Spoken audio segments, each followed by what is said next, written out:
So guys finally अहिले चाहिँ यो चाहिँ न्यू भिडियो अपलोड होइन। अनि भोलि गएर अब साथी चाहिँ अब भोलि इन्डिया जाँदैछ होइन। अनि त्यही भएर अब कहिले भेट हुन्छ त्यो नि थाहा हुँदैन होइन। अब कोही कतै जाँदैछन्।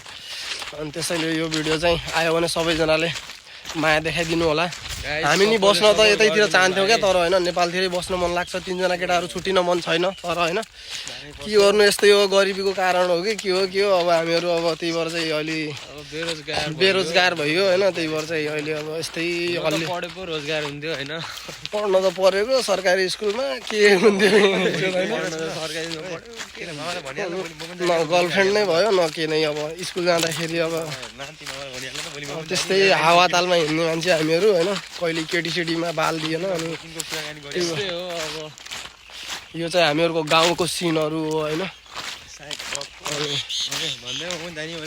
अनि अब हामीहरू पनि सायद अब त्यही साथी गइसकेपछि लगत्तै हामी पनि जानुपर्छ होला जस्तो लागिरहेछ इन्डियातिर। किनकि अब यतै बसेर त काम छैन होइन। चिल त्यही भएर चाहिँ यस्तै हो गाइस होइन। हामी फेरि भेट्नेछौँ अर्को भिडियोमा। उताबाट हेर्नु, हामी यताबाट पोस्ट गर्नेछौँ। त्यसैले सब्सक्राइब गरेर ब्ल्याक एन्ड दबाएर अनि अल भिडियोमा राख्नु होला होइन। किनकि हाम्रो भिडियो छिट्टै अपलोड गर्ने बित्तिकै सिधै तपाईँको उसमा आउनेछ। अनि त्यही भएर चाहिँ अब यति भन्दै अब यहाँको यो लोकेसन चाहिँ बताइदिन्छु। कहिलेकाहीँ यतातिर यो कुइनेतिर आएको मान्छेहरूलाई चाहिँ थाहा हुन्छ होइन। यो चाहिँ यो वडा कार्यालय जानेवाला रोड हो। यो सिधा हामी माथिबाट आएको चाहिँ यो चाहिँ यो वडा कार्यालयको बोर्डहरू लगाइरहेको छ। अनि यतातिर चाहिँ यो थानकोट जाने रोड हो होइन। त्यहाँभन्दा सिधै तल मौला जाने रोड यहाँबाट यता छ।